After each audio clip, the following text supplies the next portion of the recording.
제사장 된 그들의 수요가 많은 것은 죽음으로 말미암아 항상 잊지 못함이로되 예수는 영원히 계심으로 그 제사장 직분도 갈라지지 아니하느니라. 그러므로 자기를 힘입어 하나님께 나아가는 자들을 온전히 구원하실 수 있으니 이는 그가 항상 살아계셔서 그들을 위하여 간구하심이라. 이러한 대제사장은 우리에게 합당하니 거룩하고 악이 없고 더러움이 없고 죄인에게서 떠나 계시고 하늘보다 높이 되시니라. 그는 저 대제사장들이 먼저 자기 죄를 위하고 다음에 자기 백성의 죄를 위하여 날마다 제사 드리는 것과 같이 할 필요가 없으니 이는 그가 단번에 자기를 드려 이루셨습니다. 율법은 약점을 가진 사람들을 제사장으로 세웠거니와 율법 위에 하신 맹세의 말씀은 영원히 온전하게 되신 아들을 세우셨느니라. 아멘. 이제 7장을 통해서 멜기세덱으로 말미암은 우리의 영원한 대제사장이신 예수 그리스도의 그 위대함과 우월함, 탁월함을 이렇게 오늘 본문의 말씀을 통해서 예수님은 누구인가 라는 이런 맥락 속에서 히브리 기자는 히브리 유대인들, 히브리 그리스도인들 자꾸만 되돌아가려는 그들에게 다시 한번 강조하고 있습니다. 우리는 지난 시간에 구약의 제사장직 그리고 율법의 한계를 지적한 그 히브리 기자가 이제 예수님의 역할 그리고 그 특성을 강조하시면서 예수님의 그 위대하신 영원한 대제사장의 제사장으로서의 우월하신 그리스도를 이렇게 마무리 짓는 모습을 우리는 보게 되어집니다. 예수님은 누구신가? 첫 번째로 예수님은 대체 불가능하신 분이다라는 것이죠.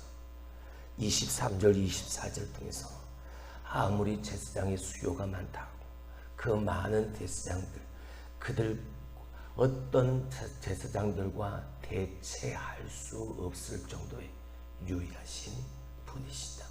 할렐루야. 우리가 지금까지 들었던 말씀대로 그분은 아론의 계통을 따라 나신 분이 아니라 멜기세덱의 반차를 따른 영원한 대제사장이셨으니까 그것은 제사장 수요가 아무리 많다 해도 그 수가 많다 해도 예수님 한 분을 대체할 수 있는 그런 조건이 되어질 수는 없다는 것이죠. 자, 23절을 봅니다.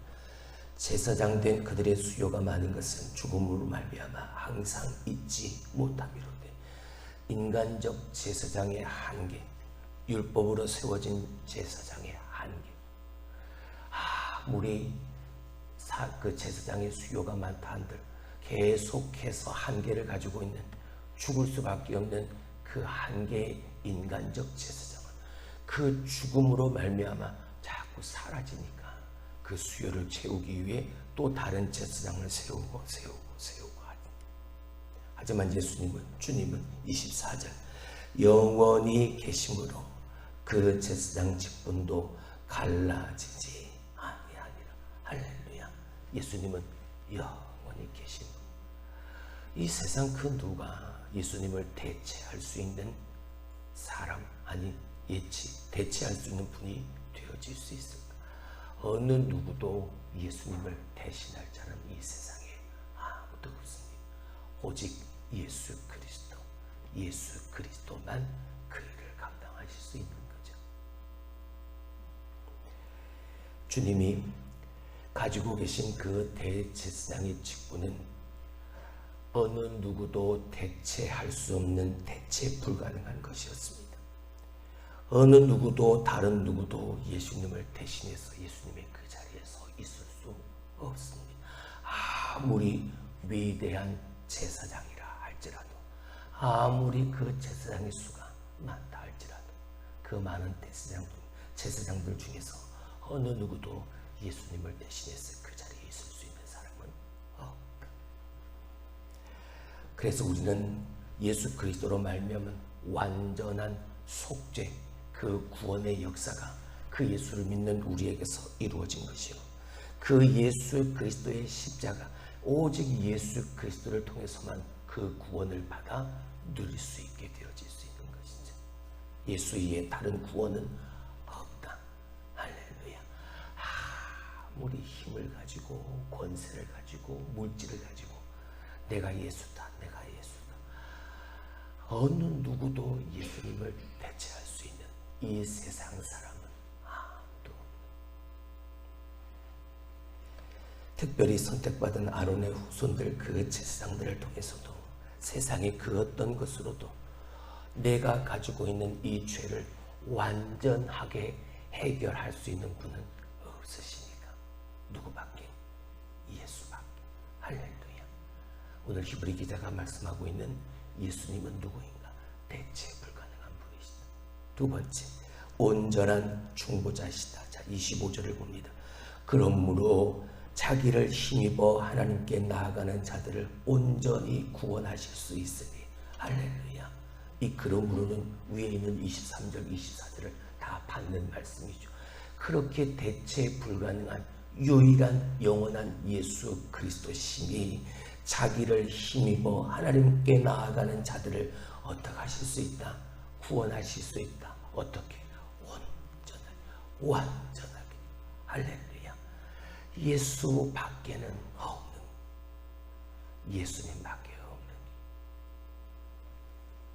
그 뒤에 있는 말씀을 보시죠. 이는 그가 항상 살아계시소 그들을 위하여 뭐 하신다? 간구하신다. 오늘도 주님이, 오늘도 하나님의 영이 우리를 위하여 친히 간구하고 계신다. 뭐 하도록 말이죠? 항상 살아계셔서 우리를 위하여 간구하시는 그 이유가 뭐죠? 하나님의 백성이 하나님의 백성으로, 그리스도인이 그리스도인으로, 성령의 메인자가 성령의 메인자답게 살아갈 수 있도록 주님이 오늘도 우리를 위하여 친히 간구하고 계신다. 근데 그분은 지금도 살아 계시는 분이시더라. 할렐루야. 우리 눈으로 볼 수 없지만 분명 지금도 하나님의 우편 보좌 위에서 나를 물끄러미 지켜보고 계신 분, 마치 자기 눈동자같이 우리를 지키시면서 말이죠. 할렐루야. 그분은 온전한 구원자가 되신다. 누가? 예수 그리스도. 우리 하나님과 우리 사이의 유일한 중보자, 다리가 되어주시고 그 하나님과 우리 사이에 흐트러진 그 무너져버린 그 관계를 회복하신 분은 바로 예수밖에 없다. 졸지도 주무시지도 아니하시고 오늘도 우리를 지키시고 보호하시는 분이시다.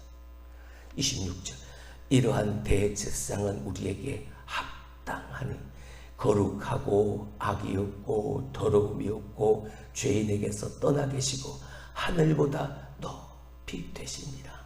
할렐루야. 이런 분을 누가 대체할 수 있는, 이런 분을 누가 대신할 수 있는, 이런 분이시니까 온전히 우리를 속량하시고 구원하실 수 있었다라는. 마지막 세 번째 27절 28절을 통해서 완전한 제물이셨다라는 것으로 강조하고 있죠. 27절, 그는 저 대제사장들이 먼저 자기를 위하고 다음에 백성의 죄를 위하여 날마다 제사 드리는 것과 같이 할 필요가 있다 없다? 없다. 저 제사장들이 먼저 자기 죄를 위하여, 왜요? 말씀드렸던 인간적 제사장의 한계 중에 하나, 인간이다 보니까 뭐 할 수 있으니까? 죄를 지을 수 있으니까 백성들의 죄를 가지고 하나님 앞에 나아가기 전에 먼저 자기가 지은 죄를 놓고 하나님 앞에 속죄제의 제사를 드려야만 했던, 그것도 번번이 반복해서 할 수밖에 없는, 하나님 앞에 나아갈 때마다 자기를 위하여 먼저 속죄하고 그리고 백성들의 죄를 위하여 하나님 앞에 속죄제의 제사를 드릴 수밖에 없었던, 그렇게 반복적으로 날마다 제사 드릴 필요가 이제는 있다 없다? 없다. 왜? 예수님께서 단번에, 자, 그 뒤에 말씀을 보죠. 이는 그가 단번에 자기를 드려 이루셨습니다. 할렐루야.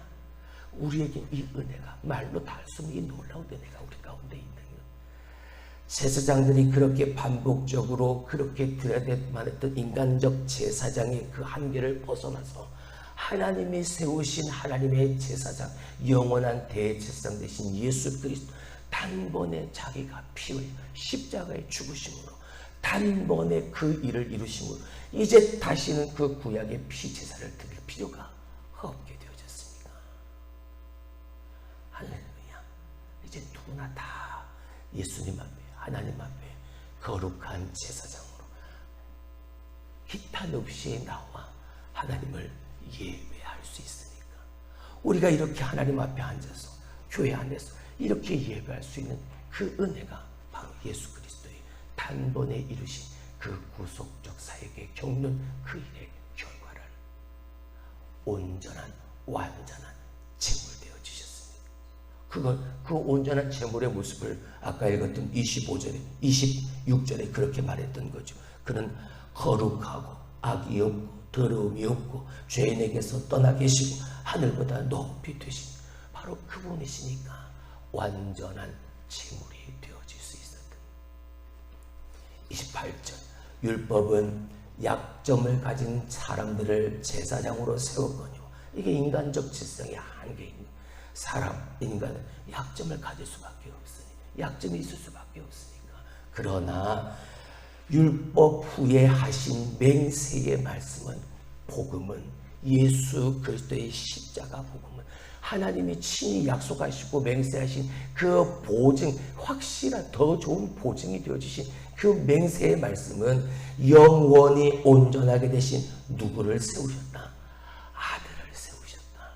하나님 당신의 아들, 그 외아들 예수 그리스도를 맹세의 말씀은 세우셨다. 흠도 없고 오직 거룩하고 악에서 떠나고 죄인에게 섬을 하늘보다 높이 되신 그분. 베드로는 이것을 베드로전서 1장 18절 19절에 이렇게 말을 했죠.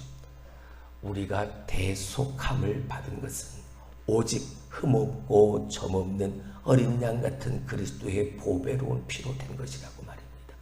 할렐루야. 완전한 온전한 제물 되신 예수 그리스도의 그 거룩한 피로 말미암아 오늘 우리가 구속함을 받아 그 은혜 속에서 하나님을 예배하는 우리가 되어졌다는 사실. 봐라, 예수님이 누구냐? 너희가 복음을 듣고 예수를 믿어 하나님이 세우신 공동체 안에서 신앙생활을 했는데 너희가 믿는 그 예수가 누구였느냐? 어떠한 사람이 어떠한 분이셨느냐? 그는 천사보다 모사보다 이 제사장들보다 훨씬 더 우월하고 뛰어나신 분 아니냐? 멜기세덱의 반차를 따라 이 세상에 오신 그 영원한 대제사장 예수, 그는 예수 그리스도는 대체 불가능한 분이셨고, 그분은 온전한 하나님 앞에 그리고 우리 사이에 중보자 되신 분이시고, 그분은 완전한 신이 제물이 되어지셨던 분이 아니냐. 우리가 그분으로 말미암아 그 놀라운 은혜 구원의 역사하심을 내가 받아는 어렵다고 힘들다고 왜 자꾸 돌아가려고 하느냐? 왜 자꾸 율법으로 옛 가치관으로 자꾸 왜 옛 자아로 돌아가려고 하느냐? 다시 네가 있어야 할 자리로 돌아와라. 예수 그리스도를 믿는 그 자리, 그 믿음의 자리, 신앙의 자리, 말씀의 순종의 자리, 기도의 자리, 다시 되돌아와. 누구를 바라보면서? 예수 그리스도만 바라보면서. 어떤 예수? 이런 예수. 사랑하는 성도 여러분, 우리도 오늘 이 세상을 살아가면서 결단코 잊지 말아야 할 것, 예수님이 누구이신가? 이브리 기자가 말했던 것처럼 예수를 깊이 생각하고 사는 나의 삶이라면 주님을 향해 등 돌리지 않는 겁니다. 그 주님께 더 가까이 나아가는 삶을 살 수 있는, 예수님이 누구시라는 걸 분명히 아니까. 예수님은 영원하시고 온전하시고 완전하신 분이십니다. 당신 자신을 흠없는 제물로 하나님 앞에 드리셨습니다. 그분만이 이 모든 일들을 하실 수 있었습니다. 그래서 주님은 이 땅에 오신 것이고, 오셔서 나를 위해, 우리를 위해 그 일을 이루시는 것이죠. 그러므로 오직 그분만이 그리스도이신 겁니다. 할렐루야. 기름 부음 받은 자, 왕이요 제사장이요 선지자, 누가? 오직 예수 그리스도만. 그래서 그분께 합당한 영광을 돌리는 겁니다. 그리고 주님으로 인해 내가 누리게 된 그 영광스러운 하나님의 자녀된 이 신분을 기쁨으로 감당하는 거지. 나를 자녀 삼아주신